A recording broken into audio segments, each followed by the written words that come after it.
Vous savez, Dieu m'a demandé de vous apprendre comment optimiser le ministère du Saint-Esprit dans votre vie.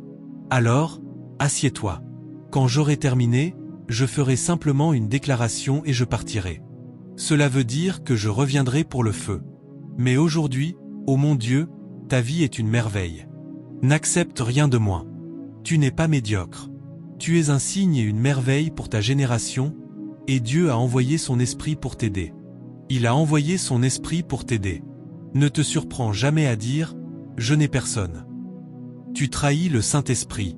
Ne te surprends jamais à dire « Je n'ai personne pour m'aider ». Tu trahis le Saint-Esprit.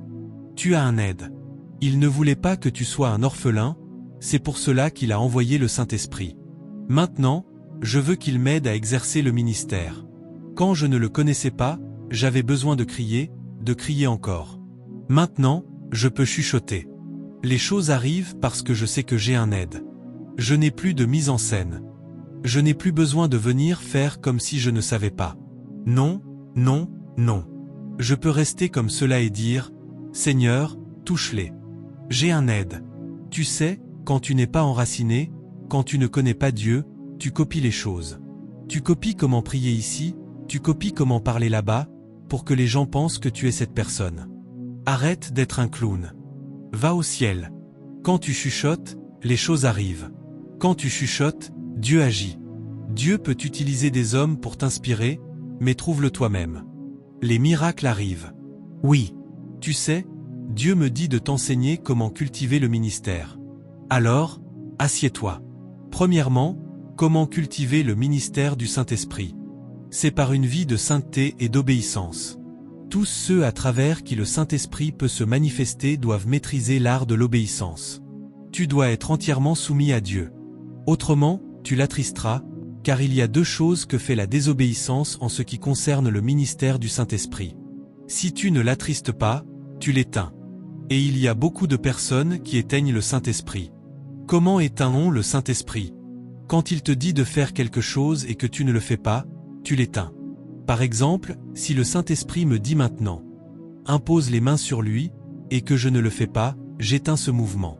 Si le Saint-Esprit me dit maintenant « Déclare que les yeux aveugles s'ouvriront » et que je me retiens, que je ne déclare pas, j'éteins cela.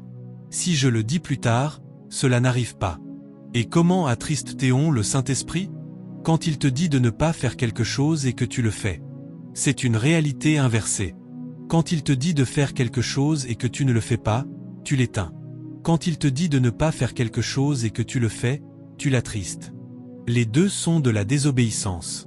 Et si ta vie est comme cela, tu ne verras pas le ministère du Saint-Esprit. Dans Éphésiens 4 verset 30, il est dit « N'attristez pas le Saint-Esprit, par lequel vous avez été scellés pour le jour de la rédemption. » Le Saint-Esprit est celui qui te garde dans l'expérience du salut. Il dit « Mais ne l'attristez pas. » Donc, pour continuer à maximiser les possibilités du salut jusqu'au jour de Christ, il dit « N'obéis pas à ta chair, mais n'attriste pas le Saint-Esprit. » Dans Thessaloniciens, il est dit « N'éteignez pas l'esprit. » Dans Éphésiens, il est dit « N'attristez pas l'esprit. » Le Saint-Esprit dit « Bouge, et tu ne bouges pas. » Il te dit « Fais quelque chose, et tu ne le fais pas, tu l'éteins. » La plupart d'entre nous éteignons le Saint-Esprit soit parce que nous manquons de foi, soit parce que nous avons peur. Il te dit « Va dire à cette femme qu'elle sera enceinte ce mois-ci. » Tu retardes jusqu'à ce que le mois passe. Et tu dis ensuite « Ah, tu as éteint le Saint-Esprit. » Puis il te dit « Ne mens pas, et tu mens. Tu as attristé le Saint-Esprit. » Donc, quand il te dit de faire quelque chose, fais-le afin de ne pas l'éteindre. Et quand il te dit de ne pas faire quelque chose, ne le fais pas afin de ne pas l'attrister. Ceux qui voient et cultivent le ministère du Saint-Esprit sont rapides à obéir au Saint-Esprit. Regarde, quand tu obéis au Saint-Esprit, tu peux chuchoter et tu le verras se manifester. Tu sais pourquoi nous introduisons beaucoup de techniques et de gymnastique dans le ministère du Saint-Esprit? C'est parce que notre intimité n'est pas forte. Quand l'intimité est forte, même quand tu y penses, cela arrive. Quoi que tu fasses, il coule, parce que tu es saturé de lui. Donc, si tu veux cultiver le ministère du Saint-Esprit, tu le cultives par l'obéissance. C'est pour cela que Pierre parlait dans Actes 5, verset 32. Il a dit que Dieu a donné l'Esprit à ceux qui lui obéissent. Le flux de l'Esprit est avec ceux qui obéissent à Dieu. Deuxièmement, comment cultiver? Suis bien ce que je t'enseigne. Le mouvement de l'Esprit n'est pas réservé aux pasteurs, aux prophètes et aux apôtres. Il est pour chaque croyant. Tu en auras besoin. Un jour, tu devras venir dans ta boutique et dire « Commence à prospérer ». Un prophète ne viendra peut-être jamais là-bas pour verser de l'huile sur le sol. Si tu en as un, tant mieux pour toi. Mais il se peut que tu n'en aies jamais un qui entre dans ta boutique et dise « Prospère », qui entre dans ton champ et dise « Pousse », qui entre dans l'église et dise « Prospère ». Ce sera toi, par l'Esprit, qui le fera, parce qu'il te poussera à le faire. Donc, ce que je t'enseigne ici n'est pas pour les pasteurs. C'est pour ceux qui veulent vivre victorieusement. Tu dois maîtriser comment obéir au Saint-Esprit. Et à mesure que tu grandis dans cela, il commencera à te mouvoir. Tu peux être simplement en train de dormir, et il te réveillera la nuit et dira « Maintenant, déclare que cette mort s'arrête ». Il te dira « Demain, va à ta boutique à 5 heures du matin, fais-en le tour 3 fois et déclare Jésus. Tu seras surpris de la manière dont ta vie s'ouvrira. Mais tu n'entendras jamais ce niveau de ministère si tu vis dans la désobéissance. Le problème majeur des chrétiens, en ce qui concerne le ministère du Saint-Esprit, c'est la désobéissance. Et lorsque nous ne sommes pas directement confrontés, nous voulons le produire de manière mécanique. Tu ne peux pas lui donner des ordres. C'est un roi. C'est lui qui te commande. Voilà pourquoi tu dois lui être entièrement soumis, afin que, lorsqu'il veut couler et qu'il te murmure quelque chose, tu puisses coopérer avec lui, et alors il coulera. Tu me suis? Deuxièmement, comment cultiver le ministère du Saint-Esprit? C'est en étant continuellement rempli. Si tu veux voir le ministère du Saint-Esprit, tu dois être rempli du Saint-Esprit en permanence. C'est ce que Paul a enseigné dans Éphésiens 5, verset 18. Il a dit « Ne vous enivrez pas de vin, car cela mène à la débauche, mais soyez remplis de l'Esprit. » Tu dois apprendre à rester rempli. Je dis à mes gens, vous devez être remplis, parce que le ministère est un débordement du flux de l'Esprit à l'intérieur. Si tu n'es pas rempli et que tu te secoues, il n'y aura pas de débordement. Mais sois rempli de l'Esprit. Et il a enseigné comment être rempli de l'Esprit. Au verset 19, il est dit, parlant entre vous par des psaumes, des hymnes et des cantiques spirituels. Toute personne qui veut être remplie de l'Esprit ne doit pas attendre le moment où elle veut aller prêcher pour se lever. J'ai dit, chaque jour de ta vie, il vient comme un fleuve. Hier, demande-leur, je joue une seule chanson depuis que je suis arrivé jusqu'à ce matin. Je joue simplement la chanson. Je joue simplement la chanson. Et pendant que je la prononce et que je la chante, mon esprit bouillonne. Soyez remplis en vous parlant à vous-même. Il y a des moments où tu écoutes les Écritures ou bien tu te parles des Écritures à toi-même. Deuxièmement, demeure dans la parole en te parlant à toi-même, en psaume, en hymne et en cantique spirituel. Ensuite, il est dit, chantant et célébrant de tout votre cœur. Voilà pourquoi tu dois faire attention aux sons que tu autorises à entrer dans ton esprit, parce que lorsqu'ils entrent dans ton esprit, ils deviennent des mélodies, et les mélodies transportent des esprits. Ainsi, ceux d'entre vous qui veulent marcher dans l'esprit mais dont toutes les chansons sont des chansons mondaines, des chants de fête sans profondeur, vous ne savez pas que les esprits se déplacent sur les sons, ils se déplacent sur la lumière, ce sont des êtres de fréquence. Ainsi, quand tu entends certains sons et qu'ils deviennent des mélodies dans ton cœur, tu es en train de canaliser des démons de maladie, des démons de honte. Tu ne sais pas pourquoi les portes sont fermées contre toi, parce que lorsque tu fais une mélodie dans ton cœur, tu te remplis d'un esprit. Tu dois donc faire monter dans ton cœur des mélodies du Saint-Esprit, issues des Écritures. Quand tu fais monter ces mélodies dans ton cœur, tu es rempli de l'Esprit. Puis au verset 20, il dit, vous soumettant les uns aux autres. Ceux qui respectent l'ordre, les principes et les autorités. Il y a des gens qui veulent couler dans l'esprit, mais qui sont rebelles à toute autorité que Dieu met en place. Même le pasteur, tu les entends médire de lui, parler dans son dos, le calomnier. Mais quand ils sortent prêcher, ils se tiennent là et disent « Voici les hommes que Dieu a appelés pour cette heure. » Et ils crient, crient, crient. Rien ne se passe. Leur seul trophée, c'est la sueur. Ils trempent leur costume du cou jusqu'aux genoux et sortent comme s'ils avaient accompli quelque chose. Félicitations. Continue à transpirer. Après 10 ans, tu détesteras ta vie, parce que l'esprit ne coule pas. Ils ne savent pas se soumettre. Soumets-toi. Ils sont grands à leurs propres yeux. Et lorsqu'un homme devient grand à ses propres yeux, le Saint-Esprit se retire. Si tu veux être rempli de l'Esprit, parle-toi à toi-même en hymne, en psaume, fais monter une mélodie dans ton cœur et soumets-toi à l'autorité. Ceux qui savent se soumettre à l'autorité entendent Dieu facilement. C'est pour cela que, dans certaines de nos églises, tu vois de grands hommes chercher des occasions de servir. Ils cherchent une autorité à laquelle se soumettre, parce qu'ils savent que c'est là qu'ils reçoivent l'inspiration, c'est là qu'ils reçoivent la faveur. Ainsi, tu vois un directeur de banque qui est huissier. Mais dans un autre endroit, tu vois un jeune homme, un pan, qui n'a rien à son nom. Il est juste candidat à quelque chose, mais il parade, se coiffe, puis sort en agissant comme s'il était quelqu'un. On lui dit « Tiens-toi là » et il répond « Pourquoi faire ?» Puisque tu ne peux pas te soumettre à l'autorité, la vie deviendra une autorité sur toi. Pas d'inspiration, pas d'idée, pas de croissance, pas de puissance, marcher comme un pan.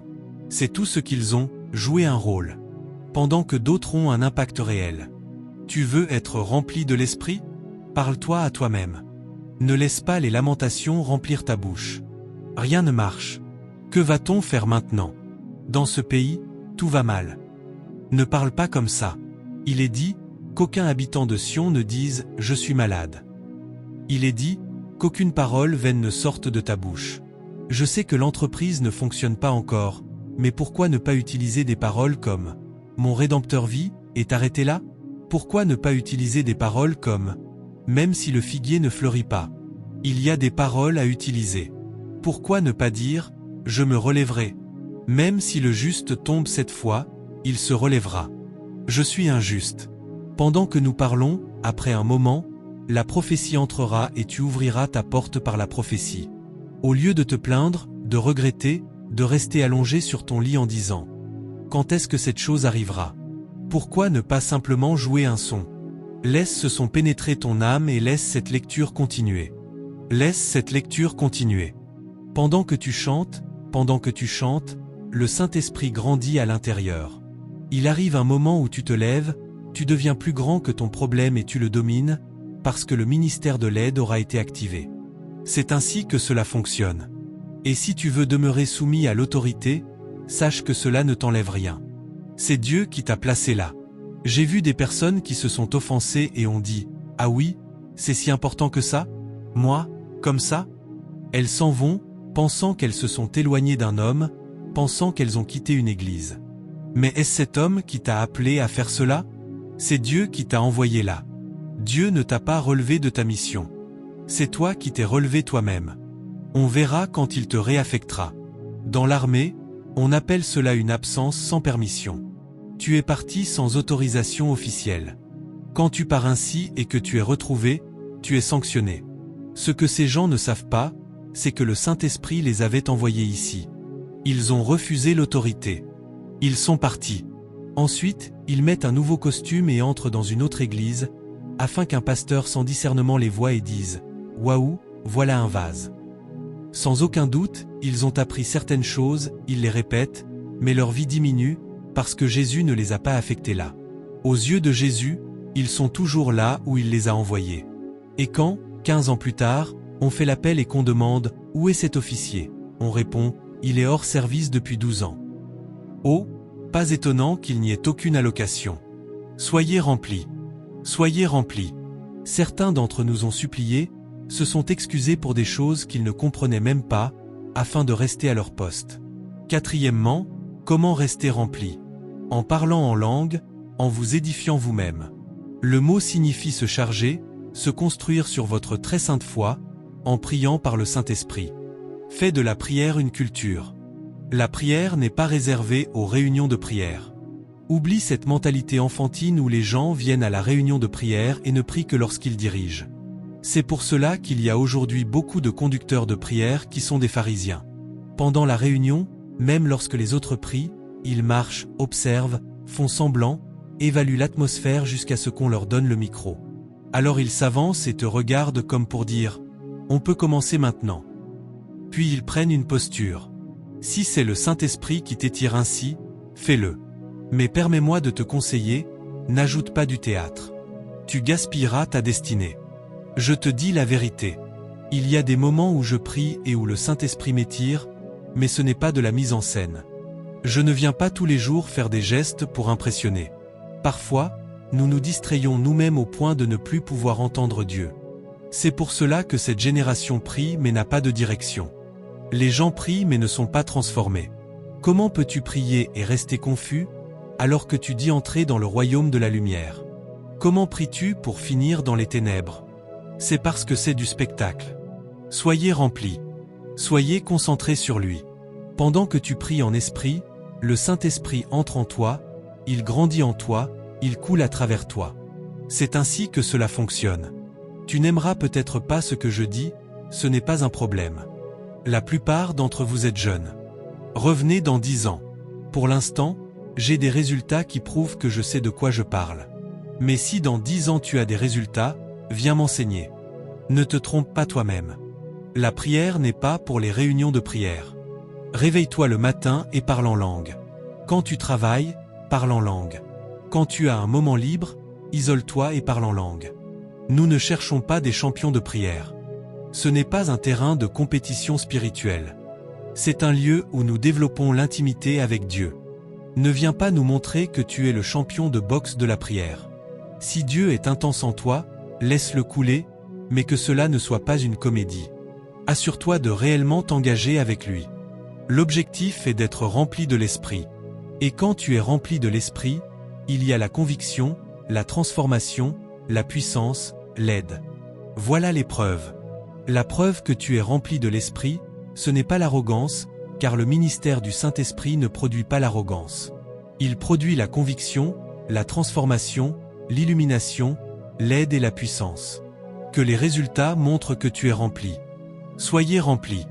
Soyez remplis. Trop de gens sont vides. Une génération a besoin d'être remplie. Troisièmement, comment cultiver le ministère du Saint-Esprit? En marchant dans l'amour. Paul a dit dans 1 Corinthiens 13 versets 1 et 2 que tout ce qu'il fait ne lui profite de rien s'il n'a pas l'amour. Or, l'Esprit a été donné pour te faire profiter. Cela signifie que tu ne peux pas avoir de profit spirituel sans l'amour. Il est dit que la manifestation de l'Esprit est donnée à chacun pour l'utilité commune. L'Esprit est donc donné afin que tu en tires du profit. Mais Paul dit qu'en dehors de l'amour, il ne peut y avoir aucun profit. Cela veut dire que si tu veux cultiver un ministère de l'Esprit qui porte du fruit, tu dois marcher dans l'amour. Le problème de notre génération, c'est la compétition. Tu es à l'aise là où tu es jusqu'à ce que Dieu aide ton voisin, et alors tu perds ta paix. Pourquoi lui et pas moi? Pourquoi ne te réjouis-tu pas de ce que Dieu aide quelqu'un avant toi? Le fait que Dieu aide quelqu'un près de toi signifie que le Saint-Esprit est dans le voisinage. Cela veut dire que Dieu est plus proche que jamais. Mais les cœurs des hommes sont obscurcis. Et dès que leur cœur est obscurci, Dieu ne peut plus les aider. Il dit dans Jérémie 17 verset 10, « Moi, l'Éternel, j'éprouve le cœur, je sonde les reins, pour rendre à chacun selon ses voies. » Tu veux cultiver le Saint-Esprit? Maîtrise l'amour. Prépare-toi d'avance à pardonner avant même qu'on te demande pardon. N'attends pas qu'il s'excuse. Tu as été pardonné alors que tu étais encore pécheur. Que Jésus soit ton modèle, et tu verras le Saint-Esprit agir dans ta vie. Quatrièmement, comment cultiver le ministère du Saint-Esprit? Par le service. Parce qu'il est venu pour t'équiper afin que tu serves. Acte 1 verset 8 dit, « Vous recevrez une puissance, le Saint-Esprit survenant sur vous, et vous serez mes témoins à Jérusalem, dans toute la Judée, dans la Samarie et jusqu'aux extrémités de la terre. » Dans 1 Pierre 4 versets 10 et 11, Pierre dit, « Comme chacun a reçu un don, mettez-le au service des autres, comme de bons dispensateurs des diverses grâces de Dieu. » Si tu ne sers pas, tu ne grandiras pas. Quand j'ai commencé à prêcher, je devais étudier pendant des jours pour pouvoir prêcher un message. Aujourd'hui, il y a des semaines où je prêche 8 messages, et il est rare que je me répète. L'épée a été aiguisée. L'inspiration est là. Plus tu sers, plus tu perfectionnes le service, plus tu perfectionnes la grâce, plus tu perfectionnes le ministère. Si tu ne sers pas, tu deviens émoussé. L'onction se fige. C'est pour cela que j'ai pitié de cette génération où les gens doivent être payés pour servir. Ils se rendent même un mauvais service. Dans 1 Corinthiens 9 verset 18, Paul dit, j'annonce l'évangile gratuitement. Il n'y a rien de mal à honorer quelqu'un, mais le jour où tu mets un prix pour servir ton Dieu, tu te places hors de ta juridiction dans les couloirs de Dieu. On grandit en servant. On canalise le Saint-Esprit en servant. Il y a eu des moments où, après avoir fini de prêcher, je devais encore prier pendant 20 minutes pour créer une atmosphère afin de pouvoir exercer le ministère, soit dans la puissance, soit dans le prophétique. Aujourd'hui, à n'importe quel moment du ministère, je peux m'arrêter et donner des instructions. Je sais maintenant comment accéder aux portes. Je connais les voies de l'esprit. Je peux trouver ces dimensions si je le veux. Je sais quoi faire.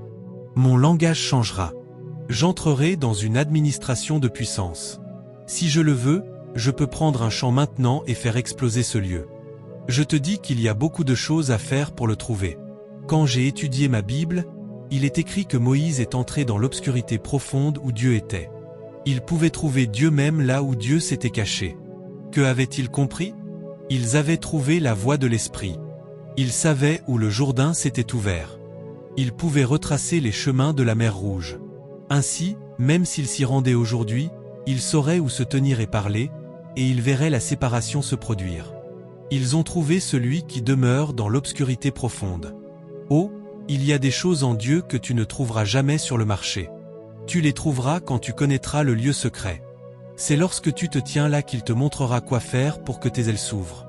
Il est dit, ceux qui se confient en l'Éternel renouvellent leur force, ils prennent leur vol comme des aigles. Il y a donc des choses que nous faisons dans la présence qui ouvrent nos ailes. Ainsi, celui qui marchait avec toi il y a un instant peut soudainement s'élever. Oh mon Dieu, il peut planer, et tu te demandes. Mais nous étions ensemble hier, aujourd'hui il est à un autre niveau, comment est-il arrivé là? J'ai trouvé mes ailes. J'ai trouvé mes ailes. J'ai réalisé que je ne fais pas que marcher, je vole. Et il y a des niveaux où tu ne voles même plus, il y a des niveaux où tu te déplaces par translation. Il est dit qu'Élie était là, attendant non seulement la pluie. Non, ce n'était pas la pluie. Il attendait la main de Dieu. Car même après que la pluie soit tombée, il était encore là.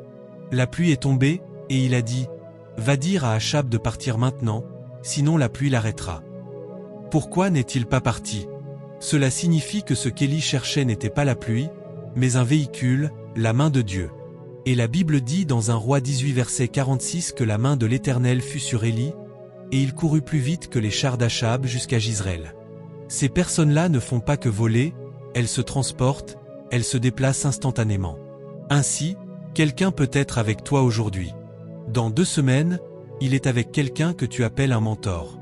2 semaines plus tard, il est avec quelqu'un que tu appelles un père spirituel. Et tu te demandes, comment navigues-tu ainsi? C'est le ministère du Saint-Esprit. C'est le ministère du Saint-Esprit. Certains d'entre vous qui me regardez maintenant apprenez la programmation informatique. Tu seras surpris que dans 6 mois, tu sois assis à la même table que des experts, parlant de télécommunications, et les gens se demanderont, comment est-il arrivé là? Tu as volé. Tu as volé. Tu t'es déplacé dans l'esprit.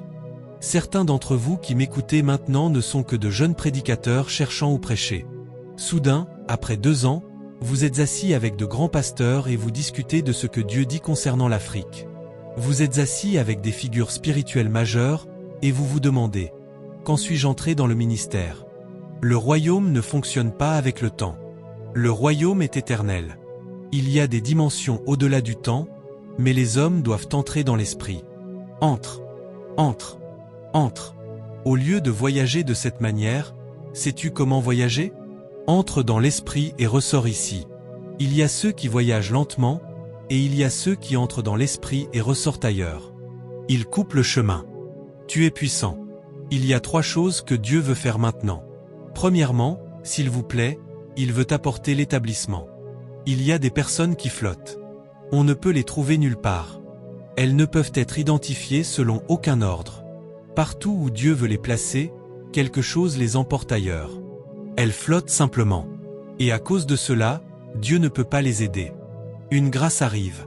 Il ne va pas seulement te planter, il va te planter afin de pouvoir t'élever. Et il y a 3 personnes sur qui une onction va venir maintenant. Il va t'établir dans le mariage, t'établir dans le ministère, t'établir dans ta carrière, quelle que soit la dimension.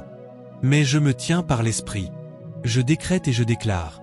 Quiconque a besoin d'établissement afin de pouvoir s'élever, que cette huile qui élève, que cette main qui élève, que ces jambes qui élèvent, 1, 2, 3, feu. Il y en a qui sont appelés. Satan n'a pas pu arrêter leur appel, mais il a dit, je vais en faire une moquerie. Voyons comment les hommes reconnaîtront que Dieu. Regarde Abraham. Dieu l'a appelé père de nations, mais Satan voulait en faire une moquerie. Est-ce quand tu as un seul enfant que tu peux parler de nation? C'est pourquoi tu les vois lutter dans leur carrière, dans leur ministère, dans leur famille. Il y a des femmes qui ont cuisiné pour plus de 10 hommes, et aucun ne les a épousées. Satan veut faire une moquerie. Tu dis que tu enfantes des rois, mais n'est-ce pas par le mariage? Quand Dieu veut t'établir, il veut ôter la honte. Il veut ôter la moquerie. Il veut ôter l'opprobre. Là où tu te tiens, par la miséricorde, par la puissance qui établit, que le feu descende sur toi maintenant. Touche. Alléluia. Alléluia. Je prie, prie dans le Saint-Esprit. Prie dans le Saint-Esprit. C'est l'heure. Ombre. Nous sommes tous. Peux-tu lever les mains? Une chose que j'ai vu Dieu faire dans ma vie, c'est la vitesse. Ô mon Dieu, les ailes de quelqu'un sont sur le point de s'ouvrir. Il est dit qu'avec l'aide que nous recevons de Dieu, nous sommes capables d'aider les autres, au nom de Jésus. S'il vous plaît, aidez 2 personnes pour moi. Quelque chose est sur le point de frapper ici avec le feu. Les ailes sont sur le point de se briser et de s'ouvrir. Là où tu te tiens, les ailes qui portent les hommes, les ailes qui portent de grandes destinées, les ailes de l'Esprit, là où tu te tiens, 1, 2, 3, Saint-Esprit, touche. Chaleur. Chaleur. Ô mon Dieu. Alléluia. Merci Père. Merci Père. Tu sais, les ailes ne donnent pas seulement la vitesse, elles donnent aussi l'altitude, la hauteur. La raison pour laquelle un homme qui n'était personne peut soudainement se tenir avec des princes et hériter des trônes de gloire, c'est parce que les ailes sont venues. Là où tu te tiens, tout ce qui a rapetissé ta destinée dans le spirituel comme dans le naturel, je viens comme une voix, je viens comme un envoyé, je viens par un manteau apostolique et prophétique, au nom de Jésus. Que ce chemin apparaisse maintenant. Signe. Encore une fois, pour que la vérité enfante, pour que le relèvement se fasse, pour le combat. Alors que je conclus, la 3e chose que le Saint-Esprit veut faire ce soir ou ce matin, c'est faire taire la voix de la mort, la voix de l'accusation, la voix de l'opprobre. La plupart d'entre nous le voient. Dieu ouvre des portes, c'est vrai. Mais quand tu entres, il y a une voix qui t'accompagne. Cette voix entre avec toi par la porte. Ainsi, tu as rencontré toutes les personnes que tu devais rencontrer, et pourtant rien n'a changé, parce que pendant que tu parles, cette voix parle. Et c'est ce que cette voix dit que les gens entendent. Ainsi, quelqu'un peut te dire « Je vais t'aider demain », puis il va dormir, se réveille et te bloque. Et tu te demandes ce qui se passe. Il y a une voix qui suit. Il y a des personnes qui ont rencontré des présidents. Il y a des personnes qui se sont assises là où les hommes les plus puissants se sont assis. Il y a des personnes qui ont rencontré les plus grands hommes de Dieu. Mais une voix les suit. Peux-tu lever ta main droite? La voix de l'accusateur, la voix de la mort, la voix de l'opprobre. Quand nous sommes allés à Abuja, une femme m'a détesté sans aucune raison. Pourtant, elle était très influente. Mais voici ce qui s'est passé. Après 2 mois, elle m'a envoyé un message pour s'excuser. Quand elle me voyait, tout ce qu'elle voyait, c'était de l'arrogance. Regarde celui-là, son temps n'est pas encore venu à cause de son orgueil. Il s'est enfui et il est venu l'embusquer. Voyons comment il va survivre. Et 2 mois plus tard, elle s'est couchée et elle a vu des anciens, des êtres célestes, entrer dans la ville. En entrant dans la ville, elle en a vu 1, 2, 3, 4, puis elle m'a vu derrière eux, comme si des anciens du ciel conduisaient l'entrée dans la ville, et de l'encens montait. Elle s'est effondrée et a commencé à pleurer. Elle a compris que c'est Dieu qui a envoyé cet homme ici. Elle se repentait pour toute sa vie. Sais-tu combien de milliers de personnes m'ont vu de cette manière? Ainsi, sans raison, ils vont partout te calomnier, parler contre toi, dire toutes sortes de choses sur toi, alors qu'ils ne te connaissent pas. Ils ne t'ont jamais rencontré. Mais il y a une voix. Il y a des voix qui discréditent des ministères, qui discréditent des individus. Certaines personnes, lorsqu'elles te rencontrent, te disent « Je te connais ». Nous sommes allés à Jos pour une réunion, et l'homme de Dieu m'a vu, il a presque pleuré. Il a dit « Je ne savais pas que tu étais si humble. Il a ajouté, tout le monde me disait que tu étais arrogant, dur, mauvais. Tout ce que j'entendais sur toi faisait que je te détestais de loin. Jusqu'à aujourd'hui, il prie pour moi et il me donne des paroles prophétiques. C'est un ministre, un prophète. Mais une voix est allée parler du mal contre moi. Certains d'entre vous ne sont pas là où ils devraient être aujourd'hui, parce que des voix ont voyagé avant vous et vous ont discrédité avant même que vous n'arriviez. Mais je viens avec un autre verdict. Le sang qui parle de meilleures choses que le sang d'Abel, le sang de l'aspersion qui parle de meilleures choses, au nom de Jésus-Christ.